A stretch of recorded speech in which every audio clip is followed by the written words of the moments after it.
నమస్తే, welcome to Haripriya's media. భారత రాష్ట్ర సమితిలో ఏం జరుగుతుంది? పార్టీలో ముఖ్య నేతలు కేటీఆర్, హరీష్ ఇద్దరు వారం రోజుల పాటు దేశ రాజధాని ఢిల్లీలో ఏం చేశారు? ఢిల్లీ పర్యటన తర్వాత 2 రోజులుగా కేసీఆర్తో ఏం చర్చిస్తున్నారు? ఇదంతా ఇప్పుడు పార్టీలో హాట్ టాపిక్గా మారింది. త్వరలో కీలక నిర్ణయాలు ఉంటాయనేది బయటకు వినిపిస్తున్న టాక్. ఇంతకీ బీఆర్ఎస్లో ఏం జరుగుతోంది? 10 ఏళ్ల అధికారం తర్వాత ప్రతిపక్షంలో కూర్చున్న భారత రాష్ట్ర సమితికి ఫిరాయింపుల భయం పట్టుకుంది. ఒక్కొక్కరుగా ఎమ్మెల్యేలు చేజారిపోతున్నారు. ఇప్పటికే 6 ఎమ్మెల్యేలు, 6 ఎమ్మెల్సీలు కాంగ్రెస్ గూటికి చేరిపోయారు. త్వరలో లెజిస్లేటివ్ పార్టీని విలీనం చేసుకుంటామంటూ కాంగ్రెస్ సవాల్ చేస్తోంది. ఇంకోవైపు పార్టీ అధినేత కేసీఆర్ చుట్టూ కేసుల ఉచ్చు బిగుసుకుంటోంది. మరోవైపు ఎమ్మెల్సీ కవిత ఇంకా బెయిల్ రాక జైల్లోనే ఉండాల్సిన పరిస్థితి.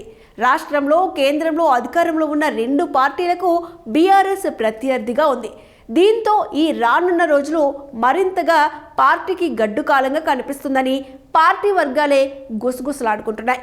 ఇన్ని పరిణామాల మధ్య పార్టీ కీలక నేతలు కేటీ రామారావు, హరీష్ రావు వారం రోజుల పాటు ఢిల్లీలోనే మకాం వేశారు. కవిత బెయిల్ కోసం న్యాయవాదులతో చర్చలు అంటూ బయటకు చెప్తున్నా అసలు కారణం వేరే ఉందని పార్టీలో తీవ్రంగా చర్చ జరుగుతుంది. బీజేపీతో పొత్తు వైపుగా బీఆర్ఎస్ వెళ్తుందని మరోవైపు బయట ప్రచారం జరుగుతుంది. అసలు ఢిల్లీలో ఆ 2 నేతలు ఎవరిని కలిశారు, ఎవరితో సంప్రదింపులు జరిపారు అనేది సస్పెన్స్గానే మిగిలింది. అటు ఢిల్లీ నుంచి రాగానే ఆ 2 నేతలు వరుసగా 2 రోజుల నుంచి ఫామ్ హౌస్లో ఉన్న కేసీఆర్తో భేటీ అయ్యారు. రోజంతా ఢిల్లీ పరిణామాలపై చర్చలు జరిపారు. అయితే తాజా రాజకీయ పరిణామాలను బట్టి చూస్తే ఇప్పుడు బీఆర్ఎస్ ముందున్న సవాళ్లు 2. ఒకటి పార్టీని కాపాడుకోవడం, పార్టీ భవిష్యత్తును తీర్చిదిద్దుకోవడం. 2 కేసుల నుంచి బయటపడడం, కొత్తగా రాబోయే కేసులను ఎదుర్కోవడం.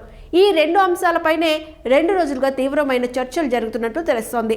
పార్టీ భవిష్యత్తును కాపాడుకుని ఎమ్మెల్యేలు చేజారుతున్న కింది స్థాయి కేడర్ను కాపాడుకోవాలని ఆలోచన. మరోవైపు ప్రభుత్వ వ్యతిరేక ఉద్యమాలు తీవ్రతరం చేయాలి.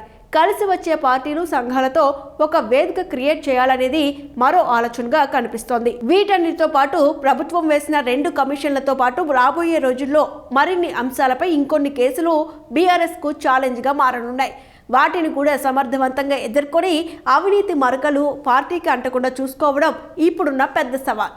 ఈ 2 అంశాలపైన త్వరలో అత్యంత కీలక నిర్ణయాలు ఉంటాయని పార్టీలు అంతా భావిస్తున్నారు. ఇక తెలంగాణ రాష్ట్ర సమితి నుంచి భారత రాష్ట్ర సమితిగా మారిన తర్వాతే డౌన్ఫాల్ స్టార్ట్ అయిందని కార్యకర్తల అభిప్రాయం. పార్టీకి సంబంధించిన సీనియర్ లీడర్ వినోద్ కూడా ఇదే అభిప్రాయం వ్యక్తం చేశారు. టెక్నికల్గా పార్టీ పేరును ఇప్పటికిప్పుడు మార్చే అవకాశం లేకున్నా ఇందుకోసం ఓ ప్రత్యామ్నాయ ఆలోచన చేయాలని కూడా గులాబీ అధిష్టానం భావిస్తున్నట్లుగా తెలుస్తోంది.